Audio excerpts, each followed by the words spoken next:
एक छोटा सा गांव था जिसके पास एक जंगल था। इस गांव में एक बच्चा था जिसका नाम राहुल था।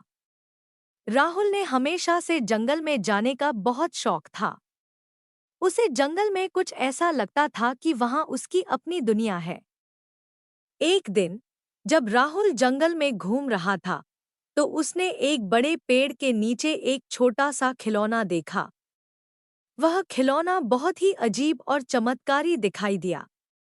राहुल ने खिलौना उठाकर देखा तो वहां एक चिट्ठी भी थी।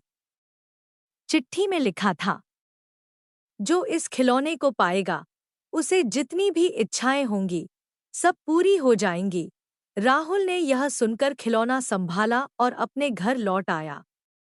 वह उस खिलौने को अपने कमरे में रखकर सो गया। रात के बीच उसने एक सपना देखा कि उसकी सभी इच्छाएं पूरी हो रही हैं। जैसे ही सुबह हुई वह खिलौना के पास गया और उसने सोचा कि क्या वास्तव में यह खिलौना जादुई है। राहुल ने खिलौना को अधिक समय तक देखा और फिर उसने अपनी पहली इच्छा मांगी। वह चाहता था कि उसका घर बहुत बड़ा हो जाए। और अचानक उसके सामने एक बड़ा सा महल उभर आया। राहुल चौंक गया और वह सोचने लगा कि क्या यह सच है।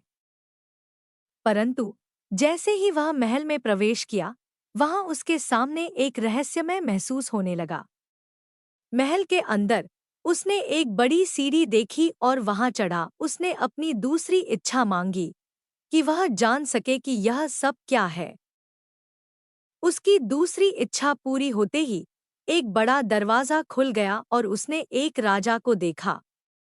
राजा ने उसे बताया कि यह महल एक जादूगर के द्वार से बनाया गया है जो किसी के सबसे भी गहरी इच्छाओं को पूरा कर सकता है, लेकिन इसकी कीमत भी बहुत अधिक है।